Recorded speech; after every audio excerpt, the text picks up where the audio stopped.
హల్లెలూయా, హల్లెలూయా, హల్లెలూయా, హల్లెలూయా. అలాగే దయచేసి కూర్చున్నట్లయితే మరి పాప ఒప్పుకోలు గురించి, మరి అపోస్తల విశ్వాసం గురించి మన మధ్యలో ఉన్న రెవరెండ్ సంతోష్ గారు నడిపిస్తారు.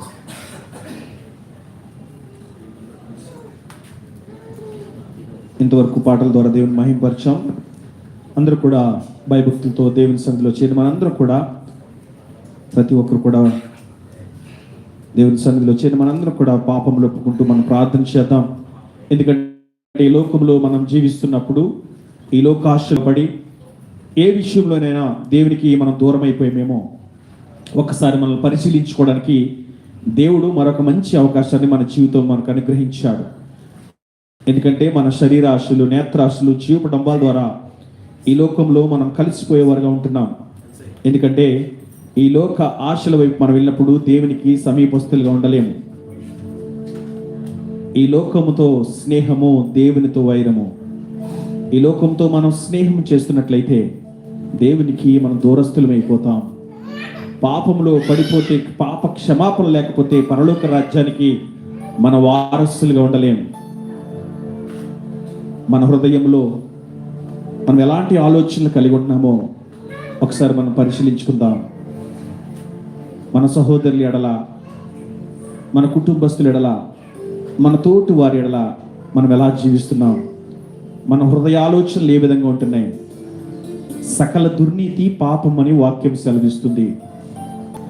విశ్వాస సహితము కానిదేదో అది పాపముగా దేవుని యొక్క వాక్యం సెలవిస్తుంది. ఆజ్ఞాతిక్రమమే పాపమని దేవుని యొక్క వాక్యం సెలవిస్తుంది. ఎక్కడైనా దేవుని ఆజ్ఞను మీరి మనం పాపములో పడిపోయి ఉన్నామేమో,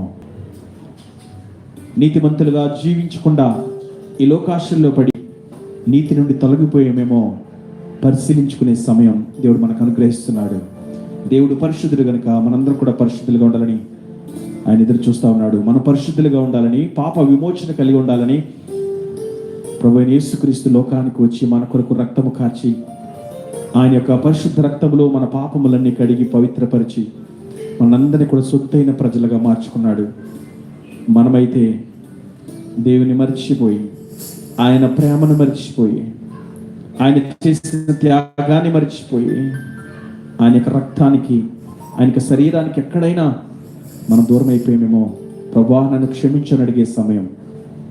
ఎందుకంటే ఆయన ప్రేమామయుడు గనక, మనల్ని ప్రేమిస్తున్నాడు గనక మనల్ని తప్పించే దేవుడు. అతిక్రమములను దాచిపెట్టువాడు వర్ధిల్లడు, వాటిని ఒప్పుకుని విడిచిపెట్టువాడు కనికరం పొందురు అని వాక్యం సెలవిస్తుంది.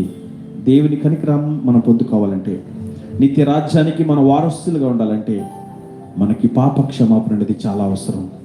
ఇదే మంచి సమయం, ఇదే రక్షణ దినం.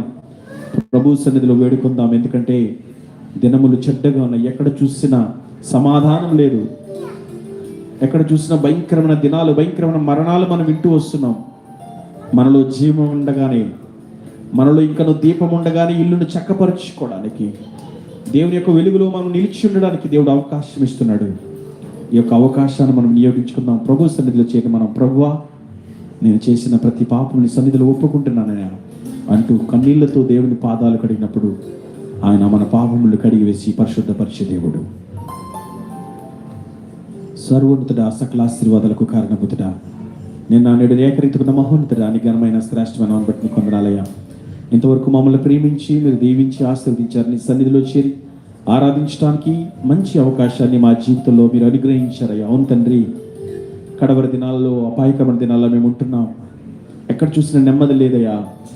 భయంకరమైన మరణ వార్తలు మేము ఉంటున్నాం. మమ్మల్ని అయితే ఆయన తండ్రి సజీవ లెక్కలో ఉంచి నీ సన్నిధిలో చేరి ప్రభు నేను ఆరాధించే భాగ్యాన్ని మాకు ఇచ్చిన విధానం బట్టి నీకు వందనాలయ్యా. ఇలాంటి క్షమాపణ పొందక అనేక మంది లోకాన్ని విడిచిపెట్టి వెళ్ళిపోతున్నారయ్యా. కానీ వారందరూ కూడా ఆయన పాపములోనే ఉండి ప్రభా వారి లోకాన్ని విడిచిపెట్టి వెళ్తున్నారేమో, ఆయన పాప క్షమాపణ పొందకుండా ఈ లోకాన్ని విడిచిపెట్టి వెళ్తున్నారేమో. మాకైతే మరొక మంచి అవకాశం ఇచ్చారయ్యా. ఈ అవకాశాన్ని మేము సద్వినియోగం చేసుకుని విరిగి నలిగిన హృదయంతో నీ సన్నిధిలో మేము ప్రార్థన చేస్తున్నామయ్యా. మమ్మల్ని క్షమించమని అడుగుచున్నాము దేవా, నీకు వందనాలు నాయనా. ప్రభా నా మాలో ఏ నీకు ఆయాసకరమైన మార్గము మాలో ఉంటే ప్రభా దయచేసి నాయనా మీరే ప్రభా మా అంతరంగంలో సత్యము చేత నింపి ప్రభా నీ వాక్యము చేత నింపి పాపములో పడిపోకుండా మమ్మల్ని భద్రపరచమని అడుగుచున్నాం దేవా, నీకు వందనాలు. నీ